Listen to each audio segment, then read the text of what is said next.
Everyone in the village called him Madho the Miserable, a man whose eyes never twinkled and whose smile hadn't touched his lips in years. But few knew the truth. Madho was once the happiest man in the village, until he chased something he thought was happiness, and nearly lost everything that truly mattered. Years ago, Madho was just a simple farmer living in a dusty little village tucked between the arms of two green hills. He had a small patch of land, 2 cows, and a humble mud house where laughter echoed louder than silence. His wife, Gauri, and their 10-year-old son, Keshav, made up his world. Their meals were simple: a handful of rice, some lentils, and vegetables from their own farm, yet their hearts were full. But Madho had a weakness. Every time he went to the town market to sell his crops, he'd hear the traders bragging about their wealth, their new tractors, their gold rings, and the big houses they were building in the city. Slowly, those voices began to echo in Madho's ears like a chant: "You need more. You deserve better. Happiness lies in riches." One day, Madho came home with a fire in his eyes. "I'm going to buy more land," he told Gauri. "I'll grow more crops, make more money, and then we'll be truly happy." Gauri hesitated, then nodded. She knew he had always dreamed of doing more. To buy the land, Madho borrowed money from a lender in town. He worked day and night, through summer heat and monsoon storms. He stopped playing with Keshav. He skipped meals. Even Gauri's soft laughter couldn't pierce the storm cloud over his head. The more land he bought, the more loans he took.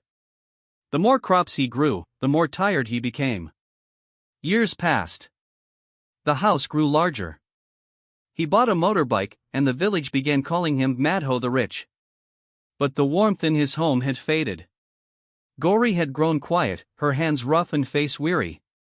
Keshav, now a teenager, spent most days alone under the old neem tree, reading a book or watching birds. One day, Madho came home from the market, furious. "The crop prices have fallen again. All this work, and we still have debts," he shouted, kicking a bucket across the yard. That night, Gauri finally spoke. Her voice was calm but steady. "Madho, you've become a stranger. We were happier when we had less." Madho snapped, "That's because you don't understand. If I stop now, everything will fall apart." Silence. Then Keshav, from the shadows, quietly said, "Papa, I miss you." That one sentence, so simple, hit Madho harder than any debt ever could. He looked at his son, tall and grown, and realized he hadn't seen him smile in years. His hands trembled. The next morning, Madho didn't go to the fields. He walked with Keshav to the river. They sat for hours, just talking.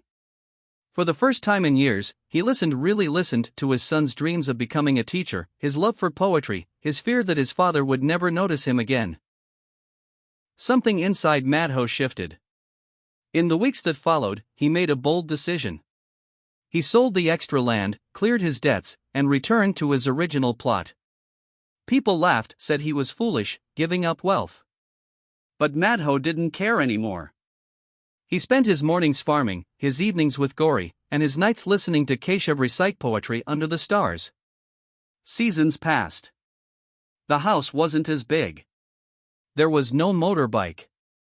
But laughter had returned, as had the smell of Gauri's cooking and the sound of Keshav's jokes. The clouds lifted, and so did the heaviness in Madho's chest. One day, a traveler stopped by their home. After sharing a meal, he asked Madho, "You had so much, why give it up?"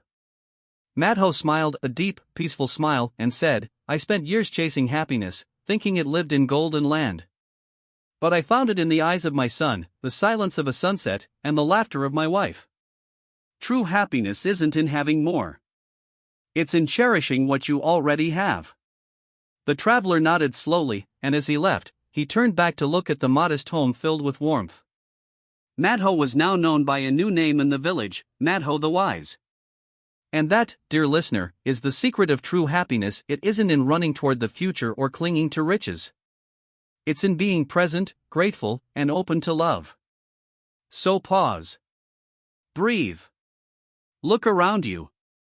Maybe, just maybe, you already have everything you need to be truly happy.